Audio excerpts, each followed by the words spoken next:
The Galactic Interspecies Academy floated in the void between star systems, a massive station where the galaxy's future diplomats, warriors, and scholars learned to coexist. Among its gleaming corridors walked species from 1,000 worlds, some with scales, others with feathers, and a few with forms that defied easy description. But only one human had ever been admitted to the Predator Studies program. Mira Solon was an anomaly. She stood barely 5.5 feet tall, her frame slight compared to the towering carnivores that filled the Academy's combat wings. The admissions board had laughed when she applied. Humans were classified as persistence hunters at best, endurance specialists who chased prey until it collapsed from exhaustion. They weren't ambush predators like the Kresh, weren't pack coordinators like the Varath, and certainly weren't apex hunters like the fearsome Draknir. But Mira had passed every entrance exam with perfect scores. More importantly, she had done something no other applicant had managed in 300 years.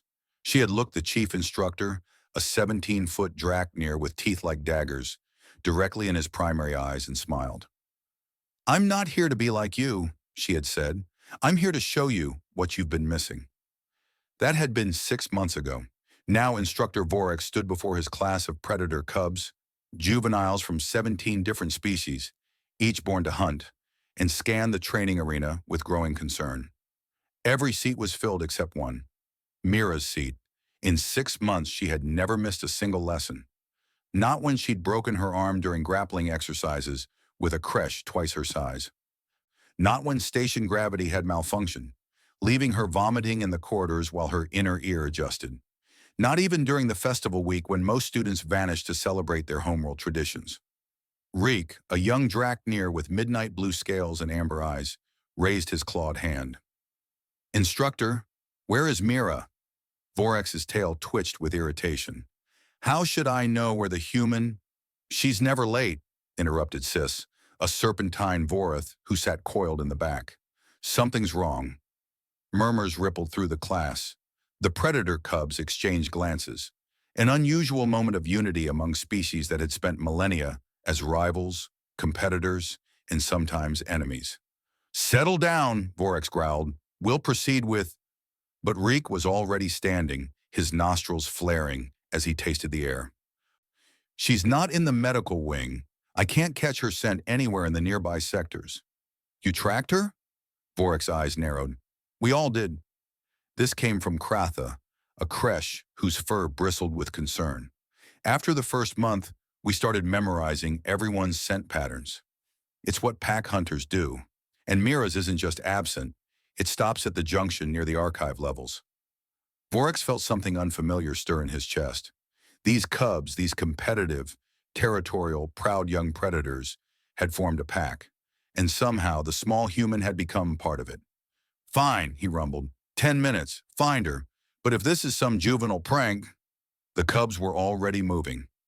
Rake led the search, his keen Draknir senses picking through the layered scents of the station's ventilation system. Behind him, the other cubs spread out in a coordinated pattern that would have made their instructors weep with pride if those instructors could have seen past species boundaries. They found her 3 levels below the archive, in a forgotten maintenance corridor that hadn't appeared on active station maps in decades.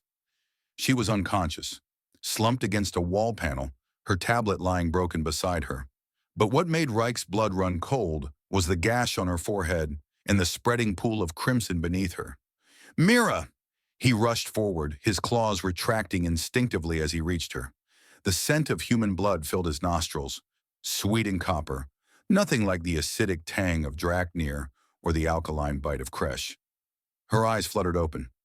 "Reek, I was researching—" She winced. There was a malfunction in the gravity plating. "Threw me into the wall." "Don't talk!" Sis had already wrapped around her legs, using his body heat to combat shock.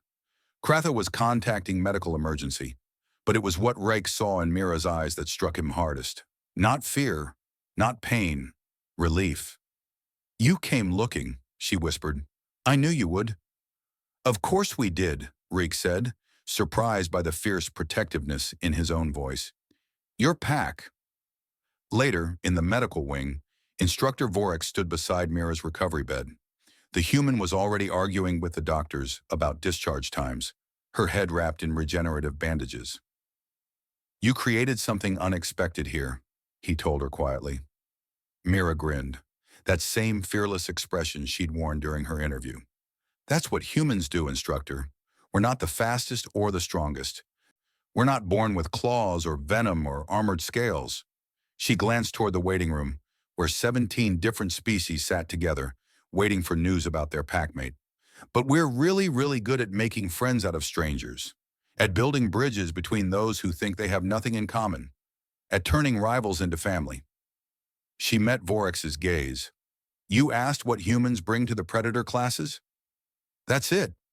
We remind everyone that the deadliest hunting strategy isn't stalking alone. It's knowing someone will always come looking when you're lost. Voryx's tail coiled in what might have been a Draknir smile. You missed one lesson today, Mira Sullen. I know. What was it? Pack dynamics and loyalty instincts across species. He turned to leave, pausing at the door. Turns out, you taught it better than I ever could.